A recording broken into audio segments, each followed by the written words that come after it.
Hello dear guys, this is Jack Pritam Soren. আরেকটি নতুন ভিডিওতে আপনাকে স্বাগতম।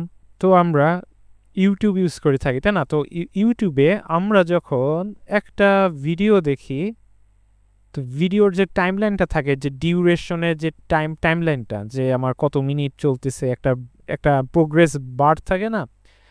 তো ওখানে আমরা দেখেছি যে আমাদের যখন কার্সরটা ওই টাইমলাইনে বারের মধ্যে যখন আমরা রাখি, হোভার করি, তখন কিন্তু আমাদের একটা ওই পোর্শনটুকু আমাদের কি একটা থাম্বনেল দেখায়, তাই না? যে ওই পোর্শনে কি সিনারিওটা আছে, আমরা সেটা একটা ইমেজ আকারে একটা থাম্বনেল দেখে থাকি, তাই না? তো এটা কিন্তু খুবই চমৎকার একটা ফিচার, ঠিক আছে? যে ভিডিও থাম্বনেল প্রিভিউ করা, যে আপনি যখন ওই জায়গায় যে যাবেন, ওই জায়গায় আসলে কোন সিনারিওটা আছে, কোন সিনটা আছে, সেটা আপনি আগের থেকেই দেখতে পারতেছেন ওখানে ক্লিক না করে প্লে করার মুহূর্তে, তাই না? তো বিষয়টা আসলে এখন আমরা জানবো যে এই যে থাম্বনেলটা আসে, যে ইমেজ প্রিভিউটা, এইটা কিভাবে আসলে কাজ করে, এর পিছে আসলে ব্যাক এন্ড সিস্টেমটা কিভাবে তৈরি করা হয়। তো আমরা আসলে এই জিনিসটা নিয়ে এখন জানার চেষ্টা করব। তো ভিডিওটা শেষ পর্যন্ত থাকলে আজকে আপনি জানবেন যে ইউটিউবে ভিডিও হোভার প্রিভিউ, ঠিক আছে, এটা কিভাবে কাজ করে। তো চলুন শুরু করা যাক। আপনি ইউটিউবে একটা ভিডিও দেখছেন, প্রোগ্রেস বারের উপর মাউস নিয়ে গেলেন, সাথে সাথে একটা ছোট থাম্বনেল পপ আপ হলো। দেখার সময় ওই টাইম পয়েন্টের ভিডিওটা কি আছে সেটা আপনি দেখতে পারতেছেন, তাই না? মাউস সরালে সাথে সাথে থাম্বনেল কিন্তু বদলে যায়। আপনি যখন থাম্বনেলটা এভাবে সরাতে থাকবেন, মানে মাউসের কার্সরটা ওই পয়েন্ট, মানে ওই প্রোগ্রেস বারের দিকে সরাতে থাকবেন, তখন দেখবেন থাম্বনেল কিন্তু চেঞ্জ হতে থাকবে। আপনার প্রতিটা সেকেন্ডের একটা করে একটা পিকচার, একটা সিনারিও, একটা থাম্বনেল দেয়, তাই না? তো এই ভিডিও চালু না করে কিন্তু আপনি সেই প্রিভিউটা কিন্তু দেখতে পারতেছেন। কিন্তু ব্যাকএন্ডে কিন্তু এই কাজটা আসলে সহজ না। কারণ মনে করেন 1 ঘন্টার ভিডিও, হ্যাঁ, প্রতি সেকেন্ডে একটা করে থাম্বনেল যদি থাকে, তার মানে 3600টা থাম্বনেল হচ্ছে আপনার আলাদা একটা ইমেজ থাকবে। এই 3600টা আলাদা এইচটিটিপি রিকোয়েস্ট হবে। এত রিকোয়েস্ট সার্ভার এবং ব্রাউজার দুটোকে কিন্তু স্লো করে দিতে পারে। তো এই সমস্যার সমাধান হচ্ছে স্টোরি বোর্ড বা স্প্রাইট শিট। এটার সমাধানের জন্য সবচেয়ে মেইন যেটা, সেটা হচ্ছে স্টোরি বোর্ড বা স্প্রাইট শিট। তো আমরা কিছু কিছু জরুরি টার্ম নিয়ে আমরা এখন আলোচনা করব, এবং টার্মটা নিয়ে আমরা যে কিভাবে এটা আসলে কিভাবে কাজ করে এটা নিয়ে আমরা জানার চেষ্টা করব, ঠিক আছে? চলুন আমরা আমাদের ব্ল্যাক বোর্ডে যাই এবং ওখান থেকে আমরা জানার চেষ্টা করি। তো প্রথমে আমরা আমরা দেখব আমরা দেখব একটা একটা নিয়ে আলোচনা করবো, সেটা হচ্ছে স্প্রাইট শিট, ঠিক আছে? বা এটাকে স্টোরি বোর্ডও বলা হয়, ঠিক আছে? এই একটা আপনার টার্ম আসবে এই ভিডিওতে। তারপর একটা থাকবে হচ্ছে ফ্রেম এক্সট্রাকশন, ঠিক আছে? আরেকটা টার্ম থাকবে হচ্ছে ম্যানিফেস্ট বা স্টোরি বোর্ড ফাইল, হ্যাঁ? আরেকটা থাকবে হচ্ছে টাইম অফসেট ম্যাপিং, হ্যাঁ? আর আরেকটা থাকতে পারে হচ্ছে ব্যাকগ্রাউন্ড পজিশন বা হচ্ছে ক্যানভাস ক্রপিং, হ্যাঁ? তো এবার একটা একটা করে আসি, হ্যাঁ? স্প্রাইট শিট বা স্টোরি বোর্ডটা কি? অনেকগুলো ছোট ছোট থাম্বনেইল একটাই বড় ইমেজে গ্রিড আকারে সাজানো হয়, ঠিক আছে? গ্রিড সিস্টেম আমরা যারা সিএসএস নিয়ে যারা স্টাডি করি, সিএসএস ডিজাইন করি, তাই না? তো গ্রিড কি, ফ্লেক্স বক্স কি, এগুলা কিন্তু আমরা জানি, ঠিক আছে? তো গ্রিড আকারে একটা একটা একটা ছোট ছোট যে থাম্বনেইলগুলো আছে, সেটা একটা বড় ইমেজের মধ্যে গ্রিড আকারে আমরা রেখে দিই, ঠিক আছে? ফ্রেম এক্সট্রাকশনটা কি? যে ভিডিও থেকে নির্দিষ্ট বিরতিতে ফ্রেম কেটে নেওয়া, ঠিক আছে? এটাকে বলা হয় ফ্রেম এক্সট্রাকশন। যে আমরা একটা নির্দিষ্ট বিরতিতে একটা ফ্রেমকে আমি নিয়ে নিচ্ছি, কেটে নিয়ে নিচ্ছি, ক্রপ করে নিয়ে নিচ্ছি। ম্যানিফেস্ট বা স্টোরিবোর্ড ফাইল বলতে কি বোঝাচ্ছে? কোনো সময়ে কোনো থাম্বনেল সেটার ম্যাপিং, মানে একটা টেক্সট বা জেসন ফাইল, ঠিক আছে? আর টাইম অফসেট ম্যাপিং বলতে বোঝাচ্ছে মাউসের পজিশন থেকে ভিডিওর টাইম স্ট্যাম্পটা হচ্ছে বের করা, ঠিক আছে? মানে মাউসের পজিশন থেকে ভিডিও টাইম স্ট্যাম্পটা বের করা, মানে টাইম অফসেট ম্যাপিং, হ্যাঁ? আর হচ্ছে একটা হচ্ছে ব্যাকগ্রাউন্ড পজিশন বা ক্যানভাস ক্রপিং। সেটা হচ্ছে কি বড় স্প্রাইট ইমেজ থেকে ছোট অংশ কেটে দেখানোর টেকনিক। এটাই হচ্ছে ব্যাকগ্রাউন্ড পজিশন বা ক্যানভাস ক্রপিং। এইবার আসি হচ্ছে আমরা ব্যাকএন্ড ফ্লোতে আসি। তো ব্যাকএন্ড ফ্লোতে আসার আগে আমরা হচ্ছে আগে দেখি যে স্প্রাইট শিটটা আসলে মানে দেখতে আসলে কেমন হয়, মানে একবারে এক্স্যাক্ট সেম না, বাট দেখতে কেমন হয় আমি সেটার একটা উদাহরণ নিয়েছি। তো দেখেন স্প্রাইট বোর্ডটা প্রায় এরকম হয়ে থাকে, ঠিক আছে, এটা স্প্রাইট শিট। তো দেখেন স্টার্ট রানের এখানে প্রতিটা তার হয়তো মুভমেন্টের ছোট ছোট আকারের আপনার কি আছে, ইমেজটা আছে, তাই না? তো দেখেন এখানে ইমেজটা ছোট ছোট আকারে আছে, এখানে স্টার্ট, স্ট্রাইড, মিড পয়েন্ট, তো এরকম করে অনেক রকম তার মুভমেন্ট আছে, সেখানে দৌড়াচ্ছে। প্রতিটা মুভমেন্টের জন্য তার কি ম্যাপিং এর সব কিছু আছে, স্প্রাইটের ভিতরে ছোট ছোট থাম্বনেল, দেন গ্রিড আকারে কিন্তু সেভ আছে, তাই না? গ্রিড আকারে সেভটা করা আছে। এরপরে আসি আমরা ব্যাকএন্ড সিস্টেম, এটা আসলে কিভাবে কাজ করতেছে। তো ব্যাকএন্ড সিস্টেমে ফার্স্টে আমরা আসি যে আমরা হচ্ছে এখানে ব্যাকএন্ড প্রসেসিংটা কিভাবে হচ্ছে সেটা আমরা দেখার চেষ্টা করি। সেটা হচ্ছে ব্যাকএন্ড প্রসেসিংটা হচ্ছে কি, যে ইউজার যখন ভিডিও আপলোড দিচ্ছে, মানে সোর্স ফাইল ইনজেস্টেড হচ্ছে, তারপরে ব্যাকগ্রাউন্ড জব শুরু হয়, অ্যাসিঙ্ক ওয়ার্কার কিউতে যায়, সেখানে ব্যাকগ্রাউন্ড জব স্টার্ট হয়। তারপরে সে কি করতেছে, ফ্রেম এক্সট্র্যাক্ট করতেছে ফিক্স ইন্টারভেল, মানে মনে করেন 5 সেকেন্ডের, ঠিক আছে, ইন্টারভেলগুলো 5 সেকেন্ডের, সে প্রতি 5 সেকেন্ডে সেরকম ফ্রেমগুলো এক্সট্র্যাক্ট করতেছে।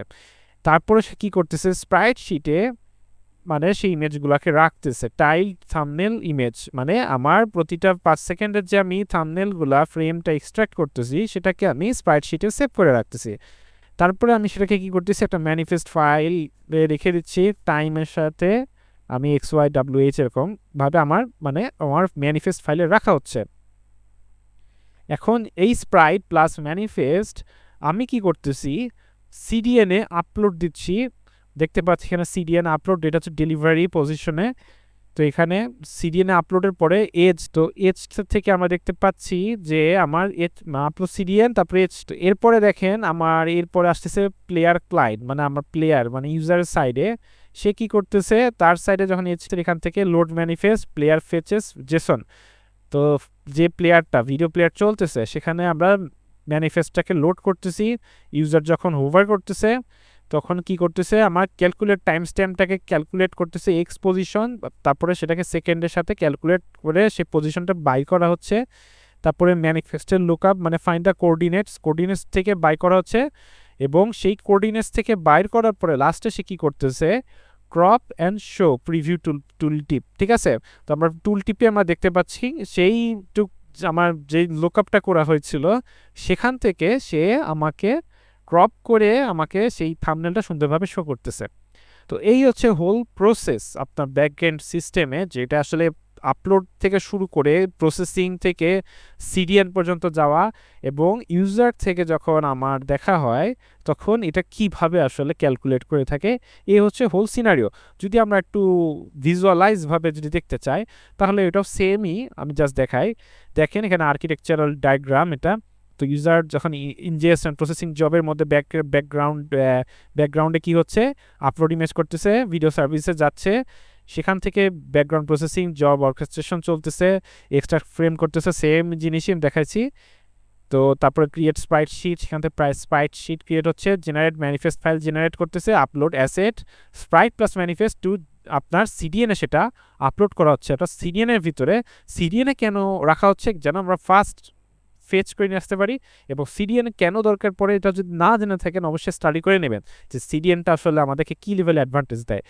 তো কন্টেন্ট ডেলিভারি নেটওয়ার্ক, তো এখানে আমার কি থাকতেছে, স্প্রাইট শিট ম্যানিফেস্ট ফাইল, অর্থাৎ ইউজার যখন আমার এই ভিডিওসগুলো দেখবে তখন সে সিডিএন থেকে কিন্তু আমার ফেচ করে নেবে, ঠিক আছে, ডাইরেক্ট কিন্তু আমার ব্যাকএন্ডে ডেটাবেস থেকে কিন্তু জিনিসটা আসতেছে না, সিডিএনে এটাকে এরকম অবস্থা থাকবে।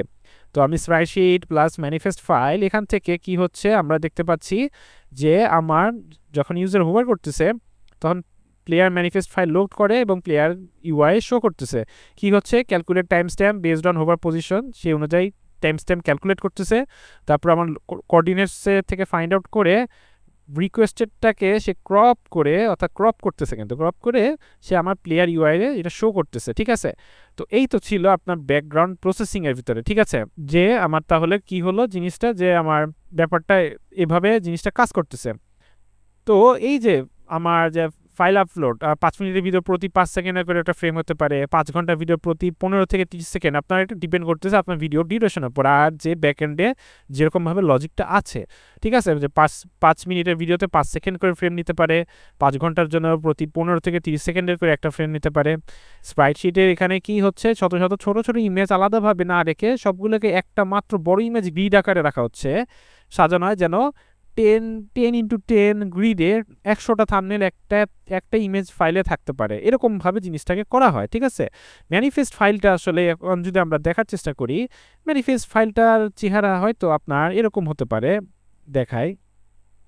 ম্যানিফেস্ট ফাইলটা এরকম হতে পারে যে হয়তো স্টার্টের টাইম স্ট্যাম্প, এন্ডের টাইম স্ট্যাম্প এটা, অর্থাৎ এইটা একটা টাইম স্ট্যাম্প, এবং স্প্রাইটশিট কি স্টোরি বোর্ড এরকম এখন তার হচ্ছে একটা দেওয়া আছে যে এই জেপিজিটা, এবং এক্স ওয়াই কোঅর্ডিনেট উইথ আর হাইট দেওয়া আছে, ঠিক আছে? এরকম ম্যানিফেস্ট ফাইলটা এরকম হতে পারে, ঠিক আছে?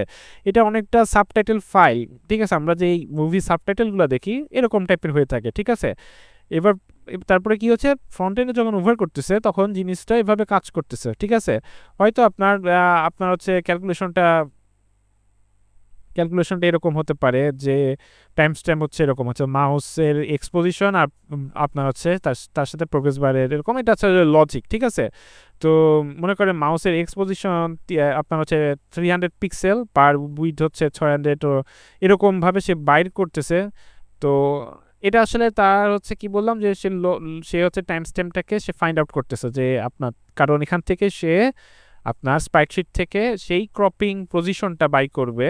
সো এখান থেকে সে আগে জিনিসটা ক্যালকুলেট করে নেয়, তারপরে সে সেটাকে বের করে নিচ্ছে, ঠিক আছে? তো এখানে কিছু বিষয় আছে, সেটা হচ্ছে প্রতি হোভারে নতুন রিকোয়েস্ট পাঠানোর থেকে সে একবারে পুরো স্প্রাইটশিটটা লোড করে, তারপর আপনার সিএসএস ক্রপ করে নিয়ে আসে আপনাকে দেখায়, ঠিক আছে? মানে আপনার হচ্ছে প্রসেসিং করে আপনাকে ক্রপ করে দেখানো হয়, ঠিক আছে? প্রতিটা থাম্বনেলের জন্য আলাদাভাবে রিকোয়েস্ট যাচ্ছে না, ঠিক আছে?